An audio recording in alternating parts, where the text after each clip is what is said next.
अरे नाम लिया है, उसे नाम का आजमा के तो देखो, उसका सुमन करके देखो। जब आपको कोई पीड़ा होती है, दुख तकलीफ होती है, कोई भी किसी प्रकार की विपत्ति आपके ऊपर आती है, उस टाइम पर आप नाम का सुमन ज्यादा से ज्यादा किया करो। आप सभी को प्यार भरी राधा स्वामी। देखिए, जो आज का सत्संग का विषय है उसमें महाराज जी ने बताया कि अगर आपके जीवन में कोई दुख आ रहा है, संकट आ रहा है, पीड़ा आ रही है, तो उस समय आप नाम का सुमरण कीजिए। वह नाम आपको पार तार देगा, आपके जीवन में कल्याणकारी बातें लेके आएगा और आपके जीवन को सुखमय बना देगा। और साथ ही महाराज ने बताया कि गुरु हमें जो रास्ता बताता है, हमें उस रास्ते पर नेक दिल, साफ दिल लेकर चलना चाहिए और हमें अपने भविष्य को सुधारने के लिए अपने कर्मों को सुधारना चाहिए। तो चलिए, आपका कीमती समय लेते हुए सत्संग को शुरू करते हैं। कृपया इस प्यारे भरे सत्संग को पूरा सुनकर और महाराज जी के इन प्यारे प्रवचनों को अपने जीवन में उतार कर अपने जीवन को सार्थक, सुखमय और सफल अवश्य बनाइए। राधा स्वामी। लेकिन ये अभागे जीव हैं जो इस चीज को जानते नहीं हैं। संतों के तो जिनमें जो उनके बच्चे भी रहे, उनके पास रहने वाले पशु पक्षी जीव जंतुओं में भी ये ताकत आ जाती है।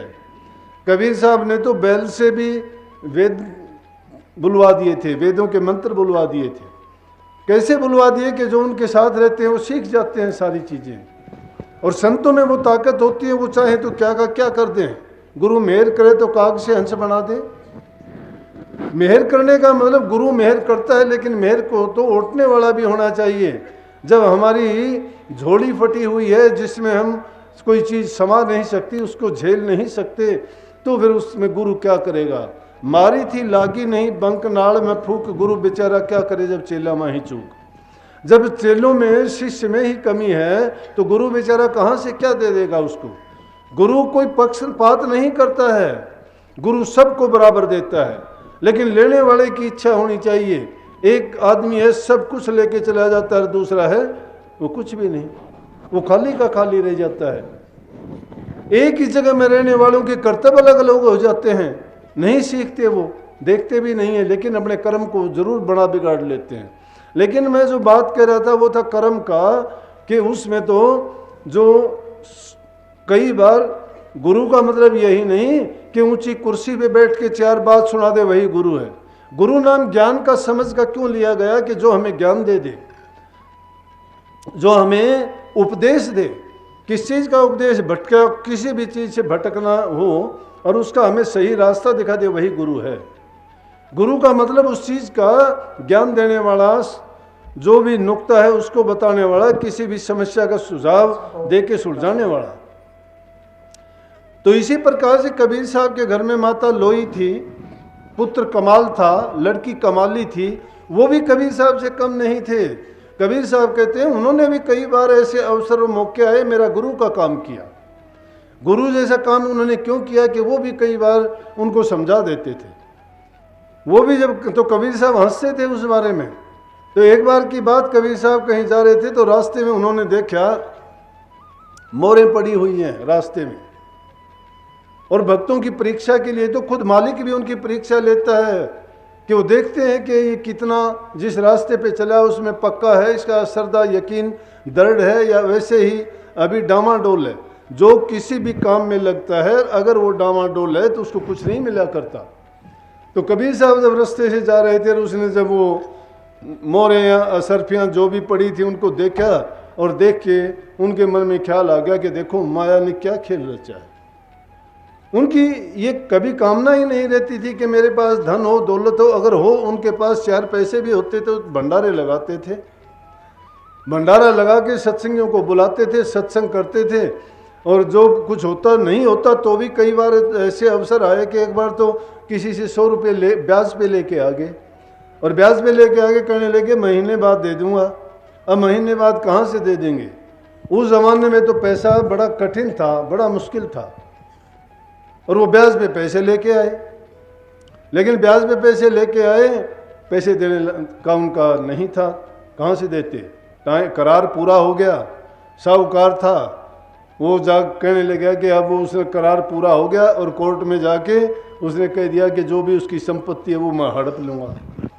उस संपत्ति को हड़पने के लिए उसने जब कागज़ लेके कचहरी में जाता है, लोगों ने आगे कबीर साहब से बता दिया कि कबीर साहब आप उसके 100 रुपये नहीं दे पाए तो वो तो आज कुर्की करवा देगा आपके सामान की और मकान की। कबीर साहब माता लोई से कहते हैं कि जो घर में सामान है इसको निकाल के पड़ोसियों के यहाँ रख दे। कुड़की तो जरूर होनी है, साहूकार है, सूम है, वो पैसे नहीं छोड़ने का, वो सूद भी लेगा, ब्याज भी लेगा और मूल भी लेगा, वो छोड़ेगा नहीं किसी भी हालत में। इसलिए कुछ बचा सकती है तो बचा ले। अब क्या था, संतों के पास कौन सी दौलत, नाम की दौलत होती है, संसारी चीज़ों का तो संग्रह करते ही नहीं। उनको क्या मतलब इन चीज़ों से, ये उसको तो मिट्टी मानते हैं। मिट्टी कैसे मानते हैं कि उन मोर और सरफियों को जब देखा कबीर साहब ने मिट्टी से ढक दिया। रास्ते में चलते हुए मिट्टी पे डाल के आए, घर में तो हंसते हुए आए। हंसते हुए माता लोई देख के कहने लगी, आज क्या हंस रहे हो? बोले हंस क्या रहा हूँ, आज तो एक अजीब तमाशा देखा। बोले क्या? बोला कि माया ठगने के लिए आई थी मुझे, लेकिन मैं सफल हो गया। बोले कि क्या बात थी? पहेलियाँ बुझाते हो, सही बोलो क्या बात थी? बोले बात क्या थी, रास्ते में असरफियाँ मोरें पड़ी थी। बोला फिर क्या? बोला मैंने उन पर मिट्टी डाल दी। देखो गुरु का काम करती है माता लोई, कहती है तो आपका भरोसा नहीं है अपने आप पर, मतलब आप मन के गुलाम बन गए थे, डावाडोल हो गया आपने, मिट्टी पे मिट्टी डाल के कौन बड़ी बात कर दी? किस लिए मिट्टी आपने डाली? इसका मतलब आपके मन में कुछ ना कुछ तो फर्क आया उनको देखने से, नहीं तो मतलब क्या था उसको देखने को? मिट्टी समान नहीं देखते उसको। आपके मन में ख्याल था कि मिट्टी अलग है, मोहरें अलग है, इसलिए आपके मन में। कबीर साहब बोले मैंने तो इसीलिए मिट्टी डाली नहीं, अगर तुमने मिट्टी उस पर डाली, दूसरे लोग अगर कोई देख लेते तो ये कहते कि कबीर साहब ने मिट्टी इसलिए डाली है, अब तो कोई देख रहा है, मैं बाद में आके इसको ले जाऊंगा। लोगों में भी ये बात जाती है, आपका मन भी ये कहता है कि आपने फर्क तो अभी है, आपके मन में फर्क है कि ये मोरे हैं, ये धन है, ये मिट्टी है। बोले ये कोई बड़ी बात नहीं है, हंसने की बात नहीं है। तो कहने लगा कि आज तो मुझे आप इस प्रकार से उपदेश करते हो जैसे रामानंद जी उपदेश किया करते मेरे गुरु। बोला वो मुझे ऐसे उपदेश दिया करते, तू तो मेरा गुरु का काम करती है। ने बोली नहीं, गुरु का काम नहीं है, लेकिन जो मेरी समझ में आया वो है। इसका मतलब आपका अपने राम से विश्वास उठ गया क्या? और वही बात उसने वहीं कह दी कबीर साहब। वो कहने लगी आप सामान उठाने के लिए कह रहे हो, तो अपना राम अपने साथ ऐसा नहीं होने देगा। क्या आपका राम से विश्वास उठ गया क्या? क्या आपका ये यकीन और भरोसा नहीं रहा कि वो हमारी संभाल करेंगे या नहीं करेंगे? मुझे यकीन है कि हमारा कुछ नहीं होगा। कहने लगा कि मैं उसके बारे में अच्छी तरह जानता हूँ, वो साहूकार है, बड़ा सूम है, वो कुछ भी नहीं छोड़ेगा, लेके जाएगा जरूर पक्का, वो कल ही आ जाएगा। कहने लगी आप आराम से सो। देर रात तक 1-1:30 बजे तक उनकी यही चर्चा चलती रही, सत्संग की बातें दूर चली गई। इसी चिंता में, सोच विचार में सो गए। सुबह को जब उठते हैं तो हलकारा दरवाजे पर आके खटखट बजाया।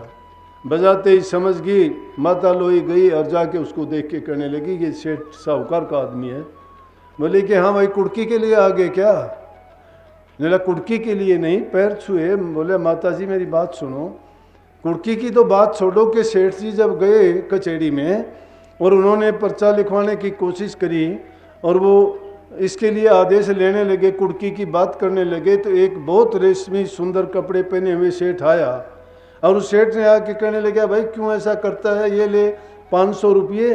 कबीर साहब ने बहुत पहले मेरे पास रखे हुए थे, तेरे 130 रुपये बनते, 30 रुपये तेरा ब्याज है, 100 रुपये वो काट के बाकी उसके पास पहुंचा देना। मैं तो अब जा नहीं सकता, मुझे काम है, लेकिन तू ऐसा काम कर देना कि तेरे इनमें से 500 में थैली पकड़ा दी के लेके और बाकी वहाँ दे देना। बोला माता जी माफ़ करना।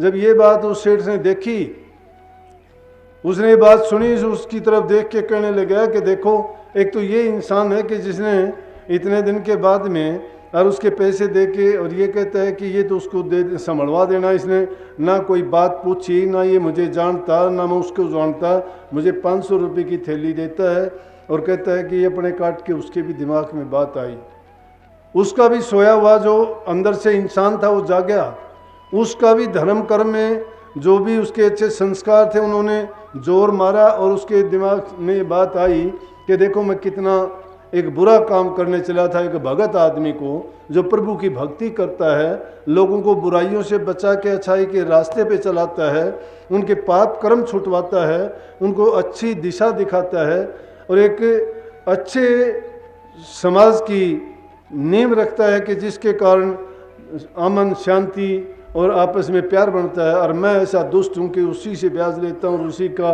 मकान कुड़क करने चला था। उसने वहीं उसको तो छोड़ दिया और बोला कि 500 रुपये उसने सीधे भेज दिए कि ये जो 150 रुपये या 130 रुपये मेरे बनते थे वो भी भंडारे में लगा देना। तो जब ऐसी बात होती है तो इंसान परमात्मा उस अगर इंसान भटकता है और वो सही रास्ते पे सच्चा होके चलता है और कभी गलती से उससे कोई बात ऐसी होती भी है तो उसका जो इष्ट है, उसका गुरु, उसका परमात्मा शक्ति है, उसको बिगड़ने नहीं देती, उसके काज संभालने के लिए खुद आ जाता है। कितनी बार कभी उसकी यज्ञ पूरी करवाई, बंजारा बन के आ गया, कभी कुछ, लेकिन किस लिए और क्यों ऐसा हुआ उनके साथ कि जब अपने आप को पूर्ण रूप से वो समर्पित कर देते हैं, तन से, मन से, धन से, अपनी हर चीज़ उनको। अब हम तो दिखावे के लिए तो सारी चीज़ करते हैं और मन से असलियत में कुछ करते भी नहीं हैं। अगर गुरु कहता है कि नाम का सुमन करो, हम तो नाम का सुमन भूले से भी नहीं करते कभी। हम तो छोटी छोटी, मैं कहता हूँ नाम का सुमन, तुम ये सोचते हो कि हम जिसके पास जाते हैं और कहते हैं कि हमारे बुरे कर्मों को बख्शो, हमारे पाप कर्मों से छुटाओ, हमारे दुख दर्द तकलीफ मिटाओ, उनके पास कौन सी दवाई है? उनके पास नाम का ही तो भंडार है, नाम की शक्ति तो है, नाम की कमाई ही तो उन्होंने की है और वही नाम आपको भी दिया है। वो कहते हैं कि ये नाम ये ऐसी दवा है, तुम्हारे तन के, मन के और आत्मा के सभी प्रकार के रोग इसी से मिटेंगे, इन्हीं से तुम्हारे खोटे कर्म दग्ध होंगे, इसी से तुम्हारा धर्म का रास्ता खुलेगा, ये अच्छे कर्म करके ही तुम्हारा जीवन सफल होगा और तुम इस रास्ते पर चलोगे तभी आपके मन में शांति आएगी। यहाँ जब रहोगे दुनिया में तो शांतिपूर्ण जीवन जीवोगे और जब संसार छोड़ के जाओगे तो आपको रास्ते में कोई टोकने वाला नहीं और ना ही आपको दोबारा से किसी नीची और गंदी योनि में जाना पड़ेगा, बल्कि सदा के लिए आपको अमरत्व प्राप्त होगा। उस दवा की जब बख्शिश हुई है, नाम वो चीज़ है, नाम वो शक्ति है जो हर प्रकार से इस जीव को सुखी बनाती है, इस जीवन में भी और अगत को भी बना देती है, सुधार देती है। नहीं तो कोटि कोटि जन्मों के पाप लेके ये जीव पैदा होता है संसार में, इसके कर्म ऐसे नहीं धुलते हैं। लेकिन सतगुरु की शरण में जब जाते हैं तो उन सारे के सारे कर्म से हम जो धुल जाते हैं, वो कर्म धुलते किसके हैं? जो इस यकीन के साथ जाता है। लेकिन अगर हम संसारी चाल लेके जाते हैं, हम सिर्फ अपने सुखों के लिए, शरीर के सुख के लिए, मन की बातों को पूरा करने के लिए इस दुनियादारी में ही चंद रोज जो जीवन है इसके सुख भोगने के लिए जाते हैं। मिल जाएंगे कोई बात नहीं है, लेकिन जिस उद्देश्य के लिए आए थे वो उद्देश्य तो पूरा नहीं होता। थोड़े दिन के लिए अगर वो मिल भी गए तो उनमें क्या हमें मिलेगा? फिर इस संसार में धक्के खाने पड़ेंगे, फिर आना पड़ेगा, फिर कर्म भोगने पड़ेंगे, फिर जन्म लेंगे, फिर वही द्वेष, ईर्ष्या, निंदा, एक दूसरे की बुराइयों, पाप कर्मों में फिर पड़ जाएंगे।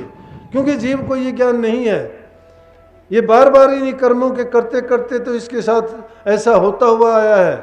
लेकिन इंसान का चोला मिला, फिर उसके बाद ये नहीं समझता है, फिर इसको ये मौका कब मिलेगा कब नहीं मिलेगा, इसका भी कोई भेद नहीं है। इसीलिए संतों ने कहा कि जो कुछ करना चाहते हो अभी करो, अभी करोगे तुम्हारा जीवन समझ जाएगा।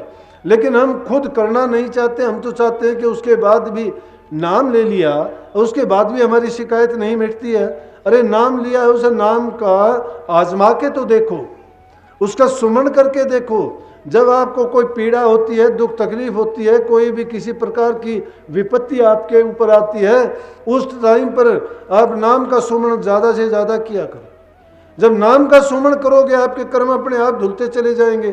फिर आप पाओगे कि तुम्हारा राम भी जैसे कबीर साहब के कभी आके उसकी यज्ञ पूरी कर दी, कभी उसका आके कर्जा चुका दिया, कभी उसको जल में डूबते हुए की बेड़ियां तोड़ दी, कभी हाथी के आगे फेंके गया तो हाथी उसके चरण छू के वापिस चला गया और लोग मुंह की तरफ देखते रह गए।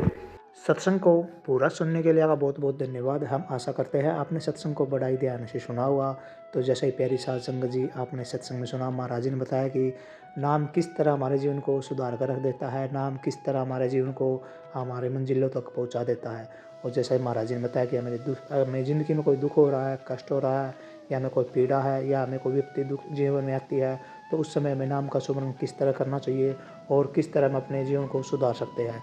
तो कृपया महाराज जी की इन बातों को आप अपने जीवन में अवश्य उतारिए और साथ ही नाम का सिमरन हमेशा करते रहिए और अपने कर्मों को हमेशा सुधारते रहिए और साथ ही अपनी नेक कमाई को अपने अच्छे कार्यों में लगाए और हमेशा किसी का भला करते रहिए ताकि जो आपका जीवन है वो सुख में बीत सके।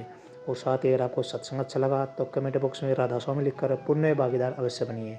मिलते हैं जल्दी एक नए और बहुत ही प्यारे प्रवचनों के साथ। तब तक के लिए राधा स्वामी।